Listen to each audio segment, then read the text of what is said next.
नमस्कार, स्वागत है आपका बिहार समाचार में। चलिए जानते हैं आज के बिहार की अब तक की सबसे बड़ी और महत्वपूर्ण खबरों के बारे में। पर इससे पहले आपसे एक छोटी सी अनुरोध है कि इस वीडियो को एक प्यारा सा लाइक अवश्य कर दीजिएगा। आपका एक लाइक करना ही हमारी मेहनत का फल होता है। तो चलिए शुरुआत करते हैं आज की पहली और बड़ी खबर से।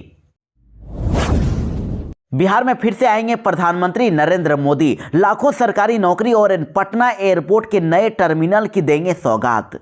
जी हां, भागलपुर के बाद अब प्रधानमंत्री नरेंद्र मोदी अप्रैल महीने में राजधानी पटना आने वाले हैं। इस दौरान वो बिहार के वासियों को योजनाओं की कई सौगातें देंगे। मिली जानकारी के अनुसार पीएम मोदी पटना एयरपोर्ट के नए टर्मिनल का उद्घाटन और बिहटा एयरपोर्ट का शिलान्यास भी करेंगे और कुछ नई योजनाओं का शिलान्यास और उद्घाटन भी करेंगे। इस बात की जानकारी उप मुख्यमंत्री सम्राट चौधरी ने दी है। सम्राट चौधरी ने कहा कि बिहार में 50 लाख सरकारी नौकरी और रोजगार दिए जाएंगे, जिसमें 12 लाख सरकारी नौकरी और 38 लाख रोजगार दिए जाएंगे। बिहार में अब बहुत ही जल्द शहरों में चलेंगी पिंक बस। डेट हुआ तय, ड्राइवर कंडक्टर के लिए एजेंसी चिन्हित। बिहार में महिलाओं का सफर सुविधाजनक और सुरक्षित हो, इसके लिए पिंक बस चलाने का ऐलान बिहार सरकार के मंत्री ने अपने बजट भाषण में किया था। इसके बाद अब इसको लेकर काम होने शुरू हो गए हैं और इसके साथ ही इसको लेकर डेट भी तय कर दिए गए हैं। देखिए, पिंक बस जो चलाया जाएगा वो अप्रैल के पहले सप्ताह से मिलनी शुरू हो जाएगी।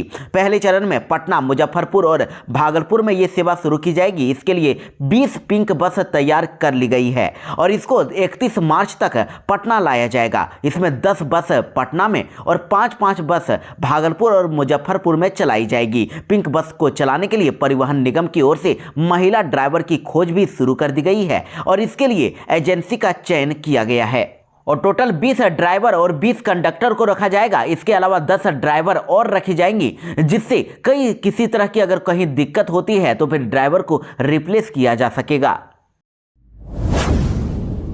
बिहार में आरक्षण को लेकर सड़क पर उतरे तेजस्वी यादव, दिया धरना, एनडीए सरकार पर लगाए गंभीर आरोप। जी हां, बिहार में विधानसभा चुनाव होने वाले हैं और इसी बीच नेता प्रतिपक्ष तेजस्वी यादव ने अब आरक्षण के मुद्दे पर सड़क पर उतरकर धरना प्रदर्शन किया। दरअसल आपको बता दें कि इस समय विधानसभा का सत्र चल रहा है और विधानसभा में भी आरक्षण की गूंज सुनाई दी थी। विपक्ष के नेताओं ने विधानसभा परिसर में आरक्षण की मांग को लेकर प्रदर्शन किया था और अब आरक्षण के लिए सड़क पर भी संग्राम नजर आ रहा है। नेता प्रतिपक्ष तेजस्वी यादव पार्टी नेताओं और कार्यकर्ताओं के साथ पटना में इस मुद्दे पर धरने पर बैठे। नेता प्रतिपक्ष तेजस्वी यादव के नेतृत्व में पटना जिला राजद की ओर से महागठबंधन की सरकार के दौरान बढ़ाए गए 65% आरक्षण को लागू किए जाने को लेकर एक दिवसीय धरना कार्यक्रम का आयोजन किया गया। वहीं आपको बता दें कि इससे पहले तेजस्वी यादव ने एक्स पर लिखा था कि हमारी सरकार द्वारा बिहार में बढ़ाई गई 65% आरक्षण सीमा को रोक देने से अनुसूचित जाति और जनजाति, पिछड़ा, अति पिछड़ा वर्ग के अभ्यर्थियों को 16% आरक्षण का सीधा नुकसान हो रहा है, जिससे इन वर्गों के 50,000 से अधिक युवाओं को नौकरी से हाथ धोना पड़ा है और टीआरई 3 शिक्षक नियुक्ति के तीसरे चरण में भी आरक्षण लागू नहीं होने से इन वर्गों के हजारों अभ्यर्थियों को हजारों नौकरियों का नुकसान हुआ। बिहार में ग्रेजुएट से छात्राओं को मिलेंगे जल्द ही 50-50 हजार रुपए। इसी हफ्ते बैंक में डायरेक्ट ट्रांसफर करेगी नीतीश सरकार। जी हां, बिहार में स्नातक परीक्षा में उत्तीर्ण यानी कि ग्रेजुएट पास सभी छात्राओं का अब ऑनलाइन आवेदन का वेरिफिकेशन हो चुका है। जिन जिन का वेरिफिकेशन हुआ है उनके खाते में 50-50 हजार रुपए की राशि, प्रोत्साहन राशि बहुत ही जल्द इसी सप्ताह जारी होने वाली है और 1-2 दिनों के अंदर ही ये पैसा ट्रांसफर किया जाएगा। इस संबंध में शिक्षा विभाग की ओर से विश्वविद्यालयों को दिशा निर्देश जारी कर दिया गया है। वैसे आपको बता दें कि राज्य के विश्वविद्यालयों से 71,354 छात्राओं ने ग्रेजुएशन परीक्षा में पास किए हैं, जिनमें से 54,864 छात्राओं के आवेदनों का वेरिफिकेशन पूरा हो चुका है। बाकी के जो 64,490 ग्रेजुएट पास छात्राएं हैं उनका आवेदनों का वेरिफिकेशन अभी चल रहा है, तो उनको भी जल्द ही पैसा जारी किया जाएगा। और मुख्यमंत्री बालिका स्नातक प्रोत्साहन योजना के तहत सरकार के द्वारा ग्रेजुएशन पास सभी छात्राओं को 50-50 हजार रुपए की प्रोत्साहन राशि दी जाएगी। वही इंटरमीडिएट परीक्षा में जो भी छात्राएं पास होंगी उनको भी 25-25 हजार रुपए प्रोत्साहन राशि के तौर पर दिया जाएगा। वैसे बिहार में कई ऐसे छात्राएं हैं जिन्होंने अभी तक ग्रेजुएशन तो पास कर लिए हैं लेकिन इस योजना के लिए आवेदन नहीं किया था, तो उनको एक बार फिर से आवेदन करने का मौका दिया जाएगा। पोर्टल फिर से खुलने वाला है, जिसके बाद ऐसी छात्र छात्राएं भी एक बार और आवेदन कर सकती हैं, जिसके बाद इनको भी 50-50 हजार रुपए की राशि उनके बैंक अकाउंट में ट्रांसफर की जाएगी। चुनाव से पहले तेजस्वी यादव ने कर दिया एक और बड़ा वादा। माई बहन मान योजना के बाद अब लाएंगे बेटी स्कीम। जी हां, आरजेडी की ओर से माई बहन महासम्मेलन का आयोजन किया गया था और इस महासम्मेलन में कार्यक्रम में पूर्व मुख्यमंत्री राबड़ी देवी और पूर्व डिप्टी सीएम तेजस्वी यादव के साथ ही महिला प्रकोष्ठ के तमाम नेता मौजूद रहे। इस दौरान नेता प्रतिपक्ष तेजस्वी यादव ने बड़ा ऐलान कर दिया। उन्होंने माई बहन मान योजना के बाद बेटी स्कीम की घोषणा करते हुए कह दिया है कि बेटियों के जन्म के बाद अब पढ़ाई लिखाई से लेकर नौकरी और रोजगार तक की व्यवस्था की जिम्मेदारी सरकार की होगी, यानी सरकार ही पूरा का पूरा बेटियों का खर्च उठाएगी। बेटियों के जन्म के बाद पढ़ाई लिखाई भी करवाएगी और नौकरी और रोजगार तक व्यवस्था भी सरकार ही देगी। तेजस्वी यादव ने कहा, महागठबंधन की सरकार बनते ही बिहार में बेटी योजना की शुरुआत करेंगे और बेटी का अर्थ समझाते हुए उन्होंने कहा कि B for benefit, E for education, T for training और आई फॉर इनकम। बिहार में बेटी प्रोग्राम के तहत यह सुनिश्चित किया जाएगा कि लड़की के जन्म के साथ ही उनके स्वास्थ्य की देखभाल, शिक्षा के हर तरह की सुविधा और बेटी के प्रशिक्षण पर भी उनकी सरकार उसमें रुचि के अनुसार ट्रेनिंग देगी। बिहार में 51,389 शिक्षकों को मिला नियुक्ति पत्र। पटना में मुख्यमंत्री नीतीश कुमार ने सौंपा ज्वाइनिंग लेटर। बिहार में बीपीएससी से तीसरे चरण यानी टीआरई 3 में चयनित 51,389 नवनियुक्त शिक्षकों को ज्वाइनिंग लेटर दे दिया गया। पटना के गांधी मैदान में आयोजित कार्यक्रम में मुख्यमंत्री नीतीश कुमार ने 8 जिलों के 10,000 शिक्षकों को नियुक्ति पत्र सौंपा। वहीं अन्य शिक्षकों को 30 जिलों में जिला मुख्यालय स्तर पर नियुक्ति पत्रों का वितरण किया गया। वहीं मुख्यमंत्री नीतीश कुमार ने कहा कि 2023 में हमने नए शिक्षकों की बहाली का काम शुरू किया था। 3 चरणों में मिलाकर टोटल 2,68,548 नए शिक्षक हो गए हैं और बीपीएससी की ओर से 42,000 हेडमास्टर भी पास हुए हैं। इनको अगले महीने नियुक्ति पत्र दिया जाएगा। बिहार के 15 जिलों से चलेंगी 60 होली स्पेशल ट्रेन। रोजाना 2 लाख लोग करेंगे सफर। जी हां, 13 मार्च तक बिहार लौटने वाली ट्रेनें फुल हो चुकी है।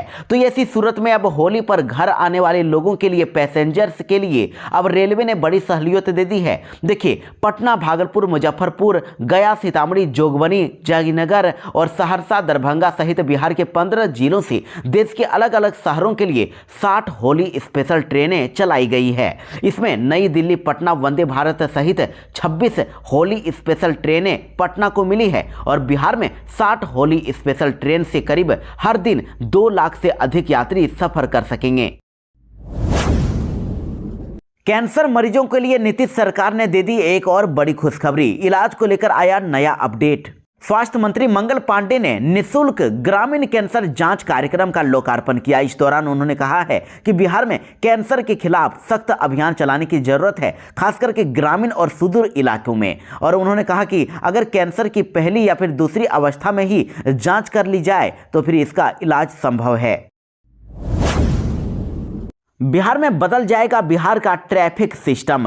होने वाला है बड़ा काम, होंगे 58 करोड़ रुपए खर्च। बिहार के सभी जिलों में ट्रैफिक पुलिस को नए संसाधन और उपकरण उपलब्ध कराए जाएंगे। यातायात व्यवस्था को सुदृढ़ करने के लिए बड़ी संख्या में बॉडी वॉर्न कैमरे और road barricades, diversion sign board इत्यादि की खरीद होगी। और इतना ही नहीं, ट्रैफिक पुलिसकर्मियों को हेलमेट, LED बैटन, रेनकोट आदि खरीदे जाएंगे और इन उपकरणों पर टोटल 58 करोड़ 62 लाख रुपए की राशि खरीद की जाएगी। बिहार में और बेहतर होंगी स्वास्थ्य सेवाएं। अब नीतीश सरकार ने कर दिया बड़ा ऐलान। जी हां, बिहार में लोगों के लिए स्वास्थ्य सेवाओं को और बेहतर करने के लिए राज्य सरकार लगातार कार्य कर रही है। और अब देखिए, सरकार ने एम्बुलेंस सेवा को और मजबूत करने के लिए 600 से अधिक नई एम्बुलेंस खरीदने की योजना अब स्वीकृत कर दी है और अभी तक 1400 एम्बुलेंस अपनी सेवाएं दे रही है। तो अब सरकार ने इनकी संख्या बढ़ाकर अब 2029 करने का निर्णय लिया है। बिहार में 21,000 कांस्टेबल बहाली को लेकर नई अपडेट। जल्द ही जारी होगा सिपाही भर्ती का फाइनल रिजल्ट। बिहार पुलिस में 21,391 पदों पर सिपाहियों की बहाली की प्रक्रिया चल रही है और इसी साल मार्च के अंतिम सप्ताह या फिर अप्रैल के पहले सप्ताह में बहाली की प्रक्रिया पूरी हो सकती है। इसके लिए अब इसके बाद लोगों के मन में यह सवाल आ रहा है कि इसका रिजल्ट कब जारी किया जाएगा। तो देखिए, इसको लेकर भी अब जवाब आ गया है। सिपाही बहाली का दूसरा और अंतिम चरण प्रगति पर है और जिसमें लिखित परीक्षा से चयनित अभ्यर्थियों के शारीरिक दक्षता जांच और प्रमाण पत्रों का सत्यापन हो रहा है। वहीं शारीरिक दक्षता जांच और प्रमाण पत्र का वेरिफिकेशन के बाद 10 मार्च को इसका काम पूरा हो जाएगा और इसके 1 महीने के अंदर रिजल्ट भी आ जाएगा। इन पदों के लिए करीब 18 लाख अभ्यर्थियों ने आवेदन दिया है। इन अभ्यर्थियों के लिए 7 से 28 मार्च तक लिखित परीक्षा का आयोजन किया गया था। बिहार में राशन कार्डधारी जरा ध्यान देंगे, 31 मार्च से पहले जल्दी से कर लें, निपटा लें ये काम, नहीं तो कट सकता है लिस्ट से आपका नाम।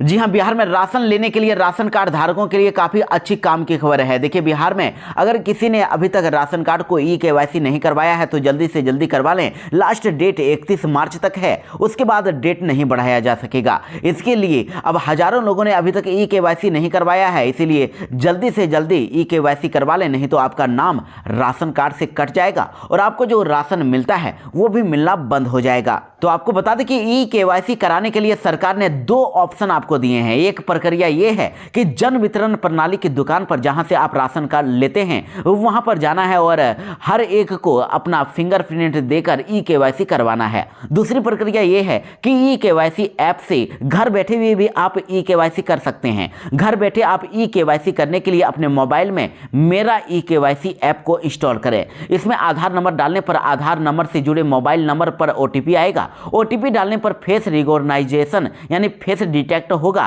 और यहां से आप मोबाइल से अपना फोटो क्लिक करने के बाद सबमिट करेंगे और यह प्रक्रिया बारी बारी से राशन कार्ड धारी परिवार के सभी लाभुक जिनका नाम राशन कार्ड में शामिल है करके अपना ई-केवाईसी कर सकते हैं। मोतिहारी में नेपाल का बड़ा तस्कर हुआ गिरफ्तार, लग्जरी कार से गांजे की बड़ी खेप के साथ लाखों रुपए हुए बरामद। मोतिहारी पुलिस ने गुप्त सूचना के आधार पर नेपाल के एक बड़े गांजा तस्कर को गिरफ्तार कर लिया है। इस तस्कर की लग्जरी कार से 15 लाख रुपए के साथ साथ बड़ी मात्रा में गांजा बरामद हुआ है और पुलिस को इसकी सूचना मिली थी कि नेपाल का एक बड़ा गांजा तस्कर नेपाली नंबर की लग्जरी गाड़ी से लगभग 70 किलो गांजे की खेप नेपाल से लाकर डिलीवर करने वाला है और मिली जानकारी के अनुसार तुरंत ही यहाँ की पुलिस एक्टिव हुई और हरपुर थाना के विभिन्न इलाकों में घेराबंदी कर दी गई। इस दौरान सैनिक रोड से भागने के क्रम में पुलिस ने उस तस्कर को दबोच लिया और तस्कर की पहचान नेपाल के परसा जिले के अर्जुन सिंह के रूप में की गई है। बिहार की राजधानी पटना में बर्ड फ्लू की हुई दस्तक। आप भी अगर चिकन के शौकीन हैं तो बरते सावधानी। देखिए, बिहार में पटना में बर्ड फ्लू की दस्तक से अब हड़कंप मच गया है। भारतीय कृषि अनुसंधान परिषद यानी ICAR पूर्वी स्थित पोल्ट्री फार्म में कुछ दिन पहले मुर्गियों की अचानक से मौत हो गई थी, जिसके बाद इनके सैंपल जांच के लिए भोपाल भेजे गए थे और भोपाल से मिली जांच रिपोर्ट में अभी इन मुर्गियों में बर्ड फ्लू की पुष्टि हो गई है और इसके बाद अब ICAR पूर्वी के पोल्ट्री फार्म में रखी सभी मुर्गियों को सुरक्षित तरीके से मारकर दफना दिया गया है और कहा जा रहा है कि वैसे व्यक्ति जो 7 दिन के अंदर किसी मृत पक्षी के अगर संपर्क में आए हो या फिर खांसी हो और उनको बुखार हो गया हो तो इसकी जानकारी तुरंत ही IDSP सेल को उपलब्ध कराने के लिए कहा गया है। वैसे डॉक्टरों का कहना है कि सांस लेने में तकलीफ, तेज बुखार, शरीर में तेज दर्द, जुकाम, नाक बहना, आंखें लाल हो जाना, जलन, निमोनिया आदि इसके लक्षण हैं। वहीं हेल्थ एक्सपर्ट्स की माने तो बर्ड फ्लू के दौरान चिकन और अंडे खाना पूरी तरह से सुरक्षित है। इन्हें खाने से किसी तरह की कोई समस्या नहीं है, लेकिन इस बात का ध्यान रखना जरूरी है कि बनाते और खाते समय इस बात का ध्यान रखा जाए कि चिकन और अंडे अच्छी तरह से पकाए गए हों। बर्ड फ्लू की आशंका अंडे या चिकन को अच्छे से पकाकर खाने पर खत्म हो जाती है।